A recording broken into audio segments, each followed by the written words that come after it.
Thank you very much for being so patient and for being there with us for all this time. I think, and Sundar, if you're still around, thank you so much for all those really, really awesome things that you said. I don't think I stopped smiling ear to ear. And thank you for joining us today. Absolute pleasure. I am taking advantage of the fact that Mr. Terry here is actually representing, probably the only representative of the agency side of the business, which has come severely under stress from marketers earlier today. I want to say words like lack of trust, वगैरह, but I'm not going to say that. I will, in fact, just ask him. We saw earlier in the year, Mark Pritchard, say that he's going to change the agency model. He picked up creative agencies in-house, created the It's a Tide brilliant commercial ad, absolutely. And somewhere said that creativity or idea is going to be more important than media investments. What was your takeaway when that happened? Firstly, thank you for having me back. Noor kindly invited me to the Marketing Whitebook event in Delhi last year, which I was very pleased to be part of. So it was an absolute privilege last year and a very pleasant surprise to be invited back. Again, in terms of Mark Pritchard, whether it's Mark, whether it's Keith Weed at Unilever, I think having forthright marketers looking to change the model and the game is absolutely the right thing. I think we all stand up, and many of the presentations, I'm sure, today will talk about the unprecedented pace of change, the need to be smarter, faster, better. But if all we're doing is applying the same business models that we've been doing for the last 10, 15, 30, 50 years, that's not really being true to the developments in and around our business. I think, again, from a media perspective, the different models that clients have looked to bring to bear, particularly multinationals, where it's a little bit having your cake and eat it of we're going to appoint 3 multinationals, and you can't be best everywhere in the world, but of those 3, we're going to pitch you against each other and almost have a bit of a patchwork quilt from those 3 agency networks, I think is actually quite smart, so long as the client can then bring those learnings together so it's not done in pockets. I think specifically to your question around, is creative more of value than media? For starters, I started in advertising before moving into media. It was my first love, so I think both are of equal value. I think you can have a phenomenal media campaign, well planned, well bought, but if it's a rubbish piece of creative, it's not going to create the resonance in consumer minds that you're looking for. Equally, you can have a phenomenal piece of creative that if nobody sees it, it's a waste. So it's to Sundar's chart earlier, it's yin and yang. I wouldn't put one more premium than the other. The one thing that I would say, though, is great creative inspires people. We used to call it water cooler moments, where it can create conversations. And I think if by Mark changing the model, that's creating better outputs, then I'm all for it. So I want to continue on this for a little bit. You mentioned when you started your first love, much has changed from that time to now, right? But the agency business model seems to be the same. So when people are complaining about change or an overhaul in business models, is that argument valid at some point? Do you think that would change? You know what? It is changing, and it has been changing. I think one of the fundamental difficulties of agency life, and this isn't me bleating, but it is a reality of agency life, that when you work with multiple clients in multiple categories, some of whom look to embrace change faster than others, it means that as an agency, you're trying to be lots of different things to lots of different people. And I think with certainly some of our clients, great one here in India being Amazon, right. Huge business, huge technology business, data at the heart of what they do. They move at such a pace compared to, say, an automotive or an FMCG or a CPG type brand. And you're trying to not just keep up with, but actually run ahead of and advise those types of business all at the same time.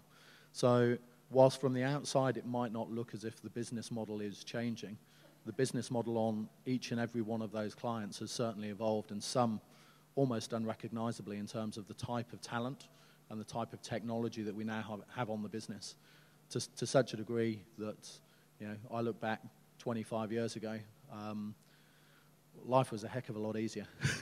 I still love what we do, but it's far more complicated. And we were hoping technology would have made things simpler, right? Yeah, I'm pretty sure I read a dictionary definition at one point that technology was meant to make life easier, but certainly, and most of my career has been in digital and data.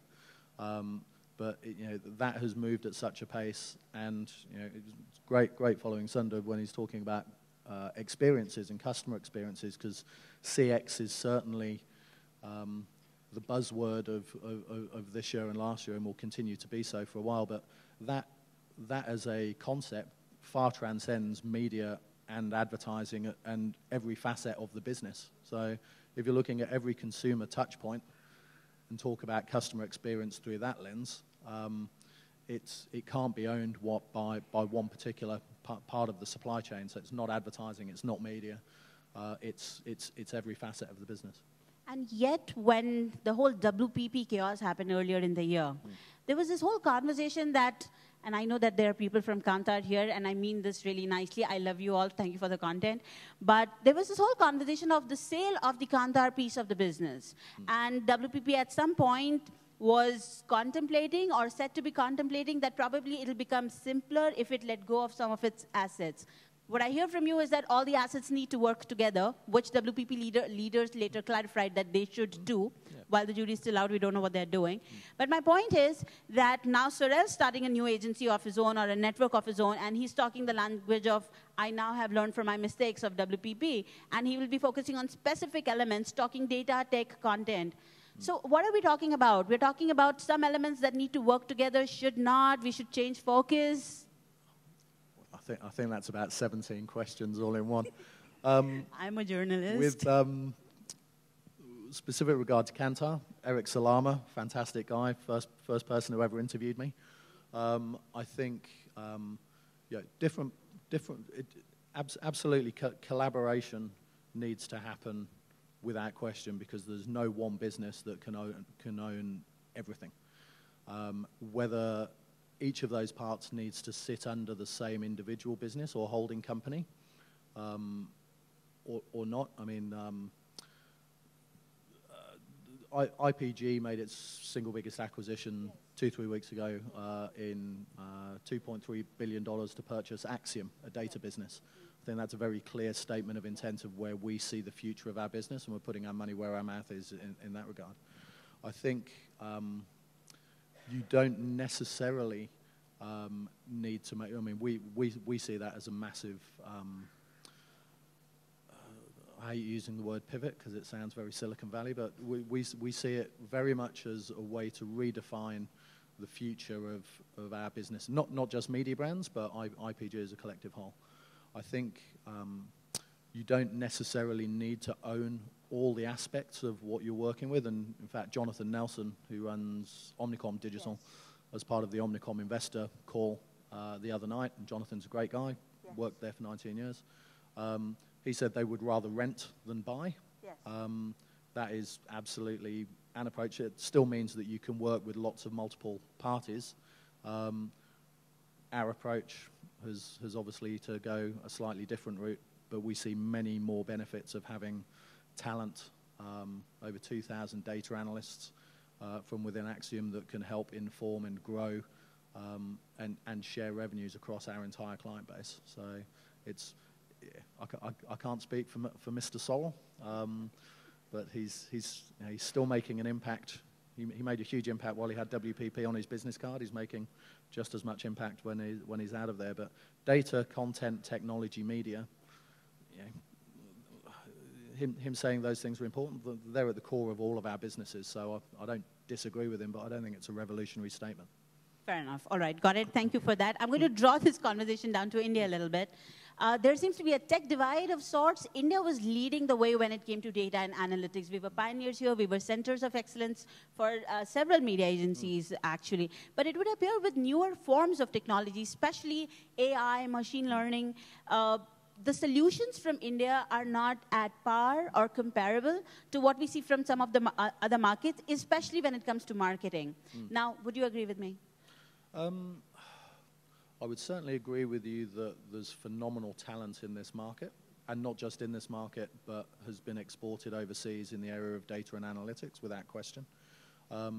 In terms, just purely speaking for our business, and we do some great data and analytic and CRM work with our clients. Do I think it is at the same level? I don't mean quality, I just mean quantity, as what I would see in some of our other markets, in US, EMEA, and places like China?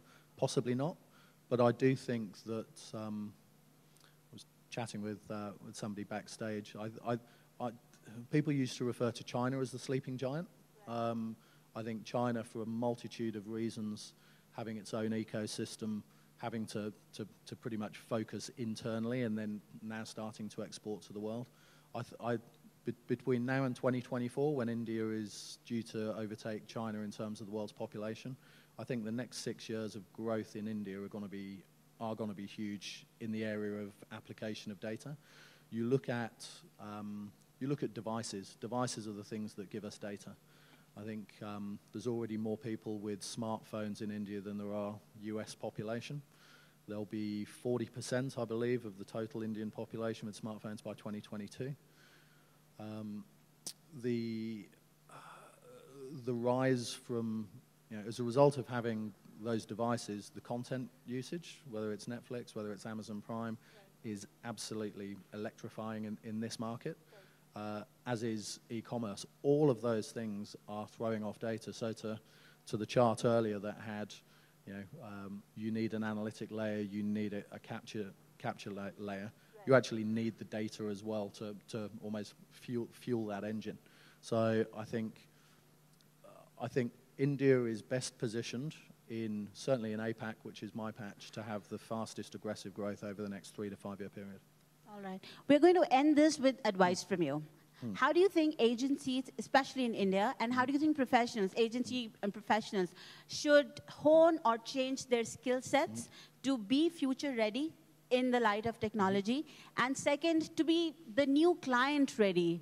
Clients are changing. Yeah. What do they do to ensure that they are changing that relationship to stay still on a partner table versus being a vendor table? How do they ensure that happens? I think it comes down to two things, and it's one follows the other. Learn and then lead. And by learn, I don't mean learn from scratch. I just mean learn best practice, whether it's from Adobe, whether it's from Google, whether it's from Salesforce, where you have the opportunities to work with those partners. You certainly learn from them. If you have the opportunity to travel, and I travel a lot, seeing them and the application of their technologies, because one size doesn't fit all. Again, within a network, we crave consistency. The one thing I'm adamant about is that there's no such thing as the United States of Europe, and there definitely isn't a United States of Asia. So everything that we have to do needs to be a balance of consistency of approach, but absolutely having local market input so that it works. Not just does it work in India, it needs to work for India. And I think that's the right balance. All right, perfect. He has answered all of my questions. I'm sorry you cannot ask questions because we're running short in time. But do catch up with him if you had anything during the networking. In the meanwhile, I'm going to ask everybody for a loud round of applause. Yes. Thank you. Thank you.